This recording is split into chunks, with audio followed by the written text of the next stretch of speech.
દેશના લોકોને 2024 સુધી દરેક ઘરે નળથી જળ મળશે એવી જાહેરાત 2019માં કરી હતી. આજે 5 વર્ષનો સમય થયો.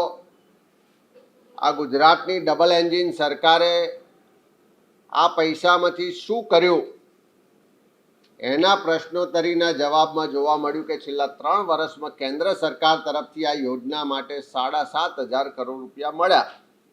પણ ગુજરાતની સાચી જમીની પરિસ્થિતિ શું છે?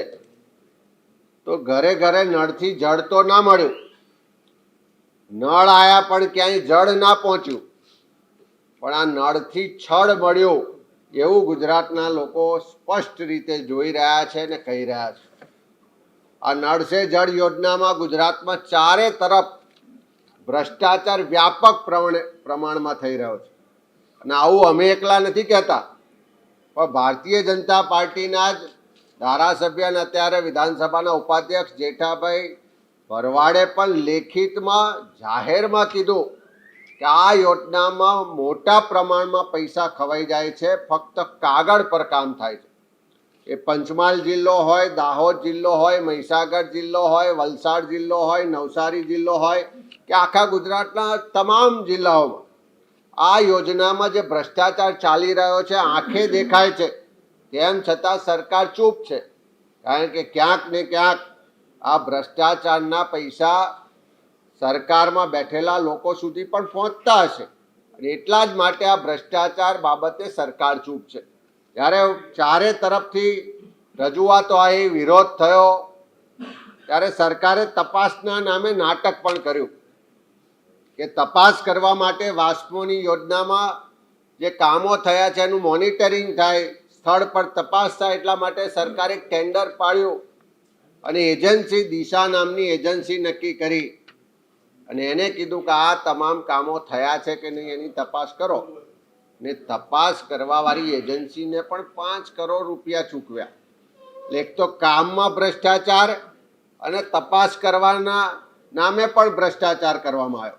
ત્યારે વિધાનસભાની આજે પ્રશ્નોત્તરીમાં અમે સ્પષ્ટ માગણી કરી છે કે નળ આયા છે પણ જળ પહોંચ્યું નથી. ઘેર ઘેર જળ પહોંચાડવાના જે ભાષણો, વાયદા અને વચનો થયા એ પૂરા થયા નથી. નળથી જળ નથી મળ્યું પણ નળથી છળ મળ્યું છે લોકોને.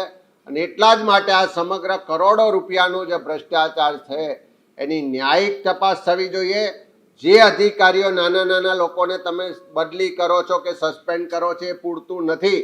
અને આખા ગુજરાતમાં જ્યારે આ યોજનાનો ભ્રષ્ટાચાર વ્યાપક પ્રમાણમાં હોય તો એસઆઈટીની રચના કરવામાં આવે અને આખા ગુજરાતના નલ સે જલ યોજનાના ભ્રષ્ટાચારની તપાસ થાય અને આ ભ્રષ્ટાચારના પૈસા જે મોટા લોકો સુધી પહોંચતા હોય એમને પણ જેલના સળિયા પાછળ નાખવા માટે એસઆઈટીની તપાસ કરાવો એવી કોંગ્રેસ પક્ષ તરફથી માગણી કરી છે. દેશના પ્રધાનમંત્રી શ્રી જ્યાં સુધી ગુજરાતના મુખ્યમંત્રી હતા ત્યાં સુધી એમણે ક્યારેય એમ કીધું પણ નહોતું કે હું ઓબીસી સમાજમાંથી આવું છું ને એના માટે ક્યારેય એમણે ગૌરવ પણ નહોતું લીધું. પણ દેશની રાજનીતિમાં જ્યારથી ગયા 2014થી ત્યારથી દરેક ભાષણમાં કે હું ગરીબ સમાજમાંથી આવું છું, ઓબીસી સમાજમાંથી આવું છું, ગરીબાઈ મેં જોઈ છે અને એના નામે રાજનીતિ થતી આપણે સૌએ છેલ્લા 10 વર્ષમાં જોયું છે. આજે રાહુલજીએ બહુ સાચી વાત કરી કે નરેન્દ્રભાઈનો જન્મ ઓબીસીમાં થયો નથી, કારણ કે એમનો જન્મ થયો ત્યારે એમની જે મોડ ગાંચી, જે એમની પેટા જ્ઞાતિ છે એનો સમાવેશ ઓબીસીની યાદીમાં નહોતો થયો. દેશમાં જ્યારે વાજપેયીજીના નેતૃત્વમાં સરકાર આવી ત્યારે કેન્દ્ર સરકારે એની યાદીમાં સમાજનો સમાવેશ કર્યો. જન્મ કરતાં પણ નરેન્દ્રભાઈ કોઈ પણ રીતે કર્મે ઓબીસી નથી એટલું ચોક્કસ આંકડા અને પુરાવા સાથે અમે આપી શકીએ છીએ. કારણ કે ગુજરાતમાં લાંબો સમય પોતે મુખ્યમંત્રી રહ્યા છે, આજે પણ એમના જ પક્ષની સરકાર છે.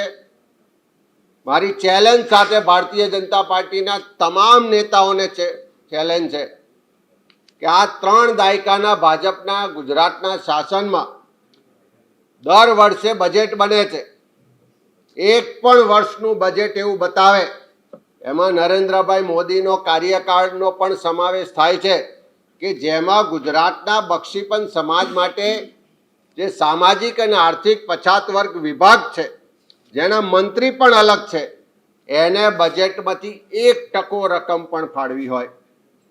આ વર્ષે 3,32,000 કરોડનું બજેટ બન્યું. મારી ચેલેન્જ છે કે આ વિભાગને જો 1% પણ રકમ ફાળવી હોય, પાછલા 10-20 વર્ષના બજેટના આંકડા જોઈ લો કે 52% વસ્તી ધરાવતા બક્ષીપંચ સમાજને દર વર્ષે જે બજેટ બને છે અને એ સમાજ માટેનો વિભાગ અલગ છે, તેમ છતાં 1% બજેટ પણ ફાળવવામાં આવતું નથી. એટલે નરેન્દ્રભાઈ જન્મે તો બક્ષીપંચમાં નહોતા જ, પણ કર્મે પણ બક્ષીપંચ સમાજની ચિંતા કરવાવાળા રહ્યા નથી.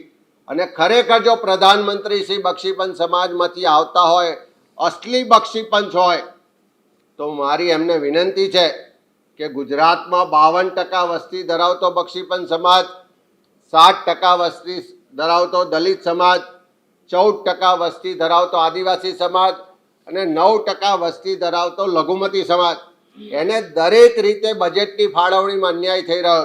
વિકાસના લાભ એના સુધી પહોંચતા નથી. સબકા સાથ સબકા વિકાસ સૂત્ર સારું લાગે છે, પણ મુઠ્ઠીભર લોકોનો જ વિકાસ થાય છે.